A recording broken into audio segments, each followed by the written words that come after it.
Salutations mon jeune ami, comment vas-tu en cette belle journée? Là, dans la vidéo d'aujourd'hui, on va parler de technique. On va se mettre sur mon ordi et on va faire de la technique. Ok? Qu'est-ce qu'on va faire?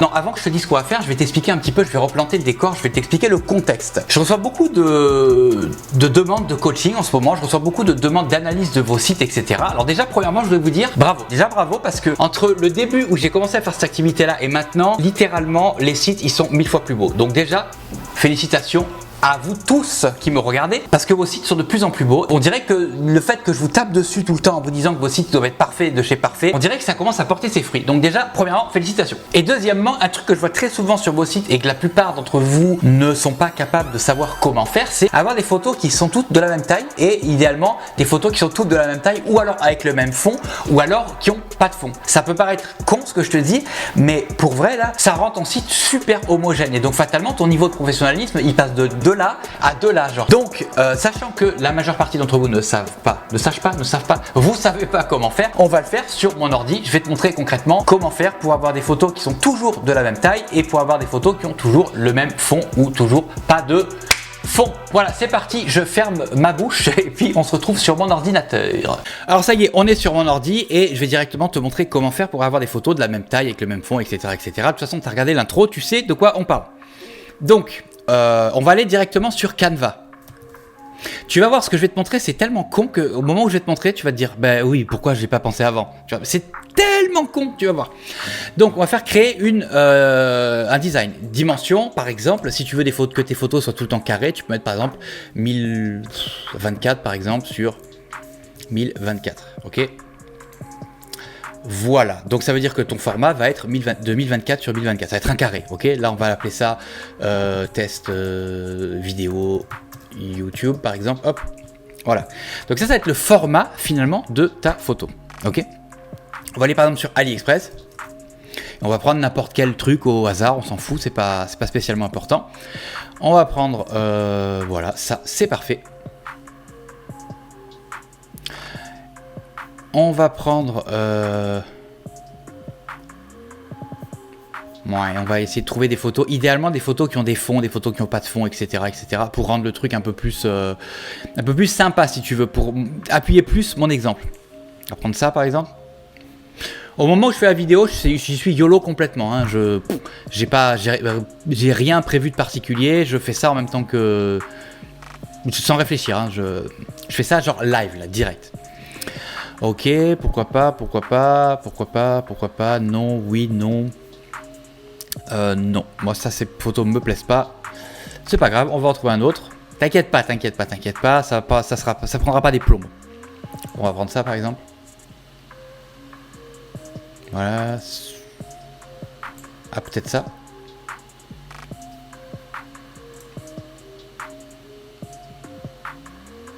Ok, bon par exemple, on va prendre ça. Là je vais faire download et je vais pouvoir télécharger toutes les photos en une seule fois. Ça c'est un petit outil qui s'appelle, c'est lui en fait qui s'appelle, je sais même plus comment ça s'appelle ça. C'est marqué là en plus. Ali Hunter, ok, donc c'est ça, c'est cet outil qui me permet de pouvoir télécharger toutes les photos d'AliExpress en une seule fois. Donc, qu'est-ce que je vais faire? Sur mon autre écran, je vais ouvrir mon dossier de téléchargement et j'ai toutes mes photos qui vont être là en fait. 1, 2, 3, 4, voilà. Donc ça c'est toutes mes photos, ok? On a de la chance là, sur le coup, elles sont toutes de la même taille, ok? Mais par exemple, en gros, pour résumer, je vais essayer volontairement de télécharger des photos avec un format différent pour pouvoir appuyer ce que je te dis. Tais-toi, toi, ferme, attends, ok.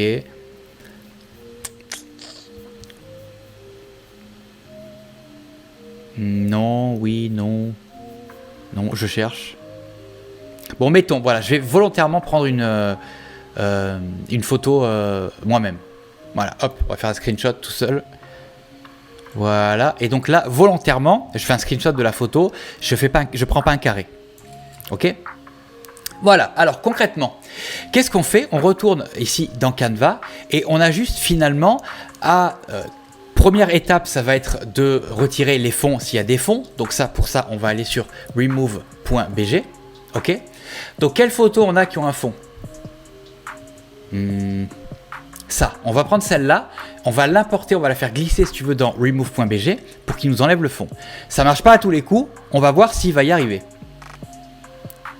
Voilà, il nous a enlevé le fond. Il nous a enlevé plus que le fond, mais écoute, c'est pas grave.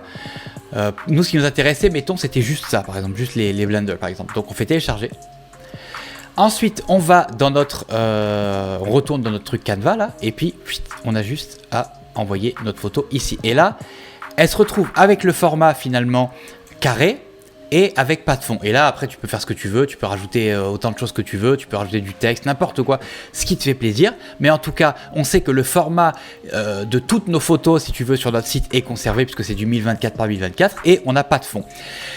Si par exemple, tu veux mettre un fond d'une certaine couleur, c'est un truc que je vois de temps en temps et je le vois de plus en plus, c'est par exemple d'avoir un fond, je sais pas moi par exemple, de cette couleur là, mettons, hein, on pourrait trouver mieux mais voilà, et d'avoir ton image sur un fond comme ça. Et bien en fait il suffit juste d'importer tes images par-dessus ton fond, c'est-à-dire qu'à chaque fois que tu vas faire une nouvelle image, tu vas partir concrètement de cette base-là, donc tu vas créer une nouvelle image qui sera de 1024 en 1024 et tu ouvriras cette couleur-là.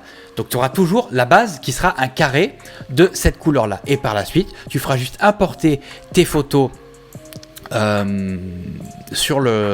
ton image, par exemple, et tu auras tout le temps un carré de la même taille avec la même couleur de fond. Tout simplement. Ça, c'était la première chose que je voulais te montrer. Et la deuxième chose que je voulais te montrer rapidement, c'était toujours dans le même contexte. On va retourner sur remove.bg et on va ouvrir, mettons, cette image-là. Parce qu'on va dire que ça, là, cette espèce d'image-là, je veux l'importer et la mettre sur l'autre image. Je les veux toutes sur la même image. Donc, qu'est-ce que je vais faire? Je vais donc importer mon image dans remove.bg pour qu'il m'enlève le fond. Parce que sinon, ce qui se passe, si je lui demande pas d'enlever le fond, je vais te montrer ce que ça fait, il va se passer ça.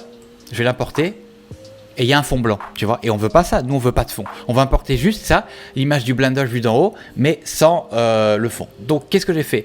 J'ai importé mon image dans remove.bg, donc parfait, en plus il m'a enlevé le texte, c'est exactement ce que je voulais faire. Donc on fait télécharger, on retourne sur Canva, par exemple on va faire, mettons on veut faire ça comme ça, hein. C'est un exemple que je te donne, hein. On importe notre truc et hop là, on va couper un peu tous les bords, ça va être quand même plus facile pour se repérer si tu veux, pour bien se caler. On coupe les bords. Et par exemple, on peut importer notre truc ici, par exemple. Mettons que c'est ça que tu veux faire, hein. On s'entend que c'est dégueulasse ce que je viens de faire, mais mettons que c'est ça que tu veux faire.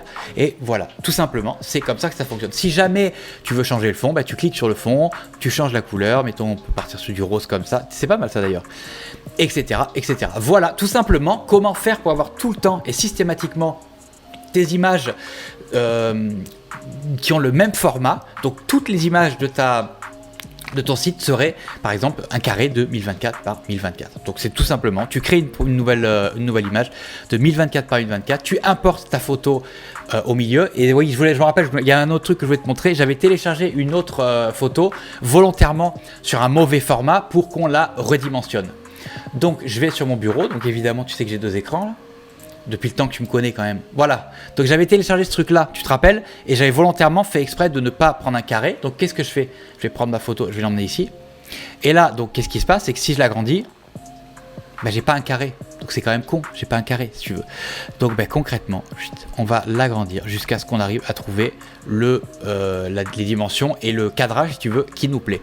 Et donc voilà, donc là on passe finalement d'une photo qui est carrée, enfin qui est rectangulaire, pardon, enfin qui a un format un peu bancal, à une photo carrée. Bon là on s'en fout, là j'ai mon petit truc qui a été pris dans le screenshot, mais c'est pas important. C'est juste pour te montrer que tout simplement quand tu as des photos qui ne respectent pas les dimensions que tu voudrais avoir sur ton site, bah, tu as juste à ouvrir sur Canva un truc avec une dimension donnée, tu importes ta photo au milieu, tu la redimensionnes, tu la places un petit peu où tu veux, et that's it. Et ensuite tu fais télécharger, PNG, JPEG, ce que tu veux. JPEG ça pourrait être potentiellement mieux parce que tu pourrais avoir les photos sont plus légères si tu veux. La différence avec PNG, c'est que PNG, si par exemple tu veux importer avec pas de fond, ce que je te recommande de faire, Canva te propose de pouvoir exporter les photos sans fond avec un arrière-plan transparent. Néanmoins, il te faut la version pro de Canva. Et la version pro de Canva, ça coûte genre 10 $ par mois ou quelque chose comme ça. Ça vaut la peine. Des fois, je la prends, puis je l'arrête, puis je la prends, puis je l'arrête, puis je la prends, puis j'arrête. De toute façon, quand tu démarres sur Canva, tu as, je sais plus, comme 15 jours ou un mois gratuit. Donc ce que tu fais quand tu crées ton site, tout simplement tu prends la version gratuite de Canva, genre pendant 2 semaines ou un mois, tu fais tout ce que tu as à faire sur tes photos et ensuite tu annules ton abonnement et tu seras jamais prélevé. C'est tout.